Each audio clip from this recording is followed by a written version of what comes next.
तो पिछले 4 महीने में जो नौकरियां गई हैं वो लगभग जो CMI की रिपोर्ट है उसके अनुसार 1.5 करोड़ जॉब गई है। Jet planes in the night sky with you, getting high in the sunrise. नमस्कार। जैसा कि आप लोगों को पता है, मैंने एक पिछली बार भी बात की थी आप लोगों से नीट और जेई के एग्जाम के पोस्टपोन के लिए। हालांकि उस पर कोई भी रिएक्शंस गवर्नमेंट द्वारा नहीं लिया गया और जिसको भी काफ़ी स्टूडेंट द्वारा नापसंद किया गया। हाल ही में हम लोगों ने इसका एक परिणाम देख लिया, जो कि हमारे माननीय श्री प्रधानमंत्री जी ने मन की बात अपनी करी थी और उस मन की बात में YouTube पे, क्योंकि बच्चों के पास कोई और विकल्प नहीं था, तो हम लोगों ने वहां पर अपनी ताकत दिखाई और आपको ये पता चला कि एक डिसलाइक नाम की चीज जो बटन होती है वो यूं ही नहीं दबाई जाती। लाइक करना, ऐसे मेरी इस वीडियो को लाइक तो आसानी से कोई कर लेगा, उस पर कोई इश्यू नहीं, लेकिन कोई डिसलाइक करेगा इसका मतलब है कि भारी संख्या में भी एक आध दो चलता है, बट भारी संख्या में डिसलाइक का मतलब कुछ उसका मीनिंग निकलता है।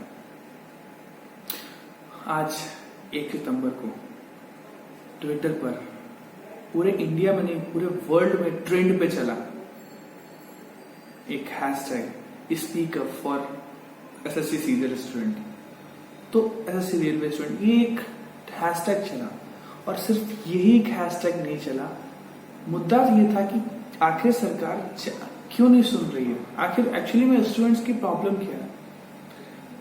तो मैंने ये एक, शायद कई लोग को नहीं पता होगा और कई लोग को पता होगा, तो मैंने एक कोशिश करी आप लोग को कुछ फैक्ट्स देने की।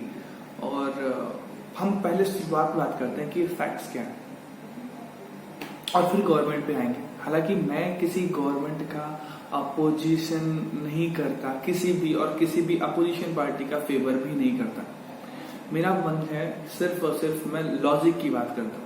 अगर वो लॉजिक सही है तो सही है, फिर चाहे वो कोई भी गवर्नमेंट, राइट। सो मैं पार्टी को लेके नहीं, उनके डिसीजंस को लेके, उनके द्वारा किए गए सारे जो वर्क है उनको लेके मैं बात करता हूँ हमेशा। फिर चाहे मुझे कोई अपोजिशन वाला, कोई कांग्रेसी बोले, कोई कुछ भी बोले, मुझे कोई फर्क नहीं पड़ता, राइट। तो फैक्ट की बात करते हैं अभी अपन लोग। फैक्ट क्या है कि पिछले 4 महीने में हम जो जॉब्स की बात कर रहे हैं, अभी इकोनॉमी तो हम लोग की डाउन जा रही है, उस पर मैं बात अभी नहीं करूंगा। मुझे मेन इश्यू बात करनी है स्टूडेंट की, क्योंकि एज अ टीचर मैं समझ सकता हूँ और मैंने खुद फील किया है। तो पिछले 4 महीने में जो नौकरियां गई हैं वो लगभग जो CMI की रिपोर्ट है उसके अनुसार 1.5 करोड़ जॉब गई है। 1.5 करोड़, राइट। अब हमारे देश में कुल, अगर उन्हीं की रिपोर्ट के अनुसार देखा जाए तो लगभग 12 करोड़ अनएम्प्लॉयड पर्सन। अगर आप बोलेंगे 12 करोड़ अनएम्प्लॉयमेंट, तो हम किसी को भी उसके बिना स्किल टेस्ट किए हम ये नहीं बोलते कि कोई कैसे भी करके आया अनएम्प्लॉयड है। क्यों नहीं हुआ? वो नकल भी किया तो नकल से पास हो तो कैसे हुआ? ये सरकार की तो नाकामी है। आखिर हुआ कैसे? मेरी मोटिव ये है कि अगर लोग कहते हैं कि वो 12 करोड़ जो भी बेरोजगार है वो ऐसे है ही, तो वो कैसे ऐसे हो गए? इसको कौन करेगा? आपने पिछले 4 साल में कौन सी नौकरी जो थी वो पूरी एक बार में कंप्लीट हो गई। 2.5 करोड़ लोगों ने NTPC का फॉर्म भरा। हालांकि ये गलत डिटेल है जो कि वायरल हो रही है।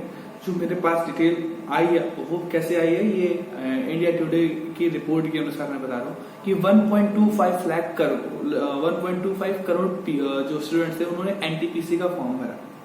ठीक है, इस पर मैं बात करूंगा आराम से। SSC के लिए 50 लाख स्टूडेंट ने फॉर्म भरा, जो कि हो सकते हैं कंपेरेटिवली दोनों म्यूचुअल हो, जरूरी नहीं है। तो कई ऐसे स्टूडेंट ने फॉर्म भरा। ठीक है, हम बात करते हैं सिर्फ एग्जाम्स की।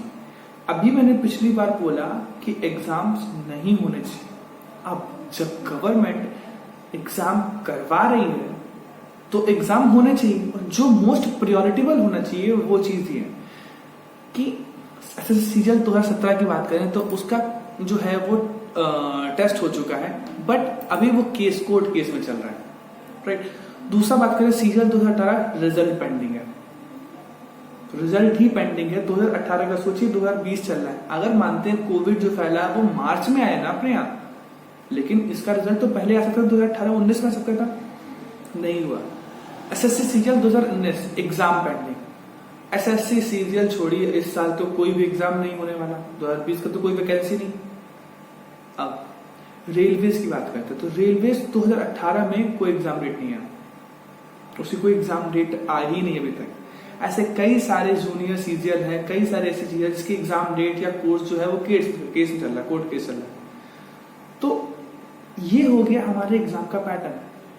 हम बात करते हैं पिछले 5 साल में जो जॉब्स आई हैं, वो जॉब्स बैंक में IBPS अकेले जो डेटा था वो कुछ लगभग 22,000 जॉब्स जो थी वो हर साल 2 साल में वो निकालता था। आज की डेट में 1400 जॉब्स आ रही हैं हर साल। आप सोच सकते हो सिर्फ 1400 जॉब्स आ रही हैं, कितना रिडक्शन हो गया है। हम ये भी नहीं कह रहे हैं कि गवर्नमेंट, हम क्या चीज बोले। अच्छा एक चीज है कि अगर हम गवर्नमेंट का अपोज करते हैं तो हम देशद्रोही हो जाते हैं। अच्छा मुझे पॉइंट समझाओ, आखिर वही चीज जब आप प्राइवेट कर दे रहे हो तो प्राइवेट कंपनी फायदा ही तो उठा रही है, नुकसान तो करके नहीं कर रहे हैं। इसका मतलब आप उसको गवर्न नहीं कर पा रहे हो, तभी आप प्राइवेटाइजेशन कर रहे हो। आप उससे क्यों नहीं फायदा उठा रहे हो? आपको तो इसी पॉइंट पर लेके आया गया था कि आप हर चीजों को, इकोनॉमी उसकी बहुत अच्छी कर दो, फाइनेंशियल आपकी सोच जो है वो बहुत अच्छी है, गुजराती माइंड है। मैं ऑलरेडी क्लेम उन्हीं को करूंगा कि उनकी ही सारी कैबिनेट मिनिस्ट्री है, तो ऑब्वियसली मतलब लीडर ही हमेशा सुने जाता। तो गवर्नमेंट जो भी हो, आपका माइंड जो सेट था वो तो यही था कि आप हर चीज को एक नए तरीके से सोचते हो। आपकी थ्योरी अगर फेल हो रही है तो आज मौका क्यों नहीं है आपको बोलने का? आपने मन की बात कही, मन की बात में क्या बोला मैंने खुद सुना, मैंने सोचा कि शायद वो कुछ अच्छा बोलेंगे, बोलते हैं। उन्होंने बहुत सारी चीजें बोलने की कोशिश करी, लेकिन स्टूडेंट के बारे में कुछ नहीं बोला। क्यों? जबकि इस समय पर स्टूडेंट्स कितने हाइक हो रहे थे, आपने एक पर ही बात नहीं की। शिक्षक जो कि कितने परेशान हो रहे हैं इस समय, आपने उनके ऊपर एक भी बार बात नहीं करी। ऐसा कैसे? क्यों? ऐसा क्या हो गया? क्योंकि आपसे इससे रेवेन्यू नहीं मिल रहा। जेई और नीट का एग्जाम आपने इसलिए करवा दिया क्योंकि जैसे ही उसका तुरंत पेपर होगा और बच्चे तुरंत इसका एडमिशन लेंगे। यूपी गवर्नमेंट ने बीएड का तुरंत टेस्ट करवा लिया और उसके बाद एडमिशन भी हो रही है, क्योंकि उसे यूपी गवर्नमेंट के कॉलेजों में पैसा फीस आएगी और रेवेन्यू मिलेगा। इनका क्या? इकोनॉमी अभी खराब हुई है ना पिछले 1.5-2 साल में, बाकी रिजल्ट जो 2017-18 का चल रहा है उसका क्या कारण है?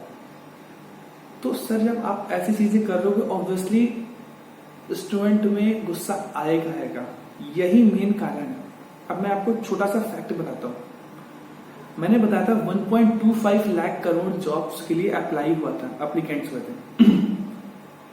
एनटीपीसी में एक रूल है कि आपको 500 का फॉर्म भरना पड़ता है और जब आप पहला स्क्रीनिंग अटेंड कर लेते हो आपको बाकी 400 रुपए डिपॉजिट मिल जाता है। क्यों? ऐसा क्यों? अगर मानते हैं कि आपने इसलिए क्या ताकि बहुत सारे लोग फॉर्म नहीं भरे, 1.25 करोड़ पीपल से फॉर्म भरे।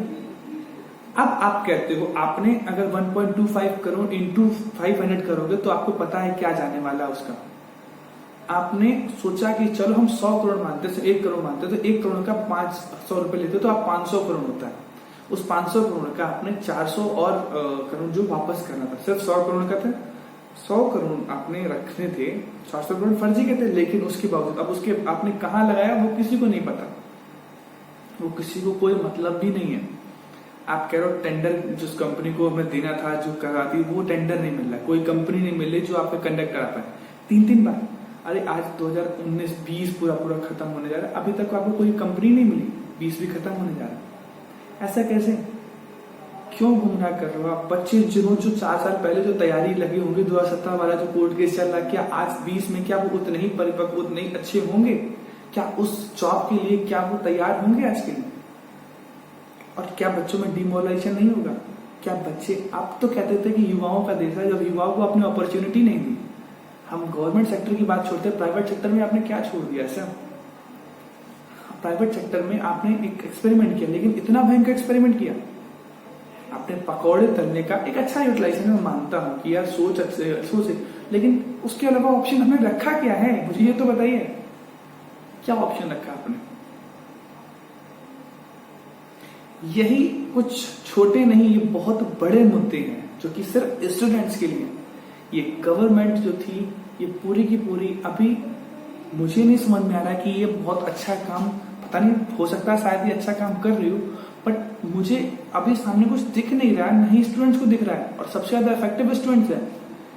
आपने 2019 चुनाव से पहले आपने एक चलाया कि रेलवे में बम्पर नौकरियां ही नौकरियां, कह रहा आपने एनटीपीसी डाला, उसके बाद और भी नौकरी आपने जॉब डाली, एक भी जॉब मिली अभी तक आपको? भाई आपने धाधर फैसले लिए, आपने जो मन चाहा वो कर रही है, आपने सोचा इसका क्या दूरगामी परिणाम होगा? सोचा ही नहीं। और मुद्दे की बात यह है कि इस चीजों को कोई भी जिसको दिखाना चाहिए, ये बातें कौन बताएगा? ये बातें कई लोगों को आज नई चीजें लग रही होंगी, जो आज हो रहा है ये सबको नया लग रहा हो कि ये कहां से एकदम से स्टूडेंट गुस्सा। ये स्टूडेंट गुस्सा इसीलिए है क्योंकि लोग बात ही नहीं करते इस मुद्दे पर। कोई भी मीडिया चैनल, कोई भी चीजें, कोई उनकी बात लेके रख ही नहीं रहा है। कोई टीचर्स जो है, टीचर्स की बात नहीं सुन रहा है, कोई ना स्टूडेंट की बात सुन रहा है ना टीचर। क्यों? क्योंकि इनसे उनको कोई फायदा नहीं है। ये एक मेन मुद्दा है जिसकी वजह से बहुत समय से गुस्सा था फूट रहा है, और आप इन्हीं के मुद्दे, इन्हीं के दम पर आप जो है कोई भी सत्ता, मैं किसी भी पार्टी का नहीं कर रहा कि कोई पार्टी उनका पक्ष, यहाँ पॉलिटिकल व्यू से लोग तुरंत आराम से दे देते हैं क्योंकि अपोजिशन करना है, उनके पास अपोजिशन करने की क्षमता नहीं है, तो स्टूडेंट कर रहे हैं, वो उनका साथ ले रहे हैं। तो यहाँ स्टूडेंट को साथ नहीं मिल रहा है, यहाँ उल्टा अपोजिशन पार्टी स्टूडेंट का साथ ले रही है और वो अपोज करने का ऑप्शन ढूंढ रही है। तो मुझे ये चाहिए कि जिस चीज के लिए हम आपको वहां पर बैठा लेते, हमें वो चीज आपसे चाहिए, जिस चीज का गुस्सा है। तो ये सारी चीजें आप कैलकुलेट करिए और सोचिए कि कितना बड़ा स्टूडेंट के साथ लॉस हो रहा है। हर कई बच्चे, मेरा एक दोस्त है जिसका सारा हो चुका है, यूपी पीएससी जो एक होता है Uttar Pradesh public service commission, उसके अंदर एक वीडियो की जॉब्स होती हैं, तो उसमें उसका सब कुछ हो चुका है, बस डीवी है, डॉक्यूमेंट वेरिफिकेशन होना बाकी है। 2019 से अभी तक उसका डॉक्यूमेंट वेरिफिकेशन नहीं हुआ। अगर उसके पास आती जॉब आती तो कम से कम आज वो रोज फ्रस्ट्रेट होता है, रात में 2-3 बजे तक जगता है, रोज 2-3 बजे तक जगता है, सिर्फ कहता है क्या करें यार, कुछ है ही नहीं, सिर्फ उसकी वो आगे की ओर देख रहा है। वो सिविल की तैयारी को सारी, कब तक तैयारी करे, कब तक?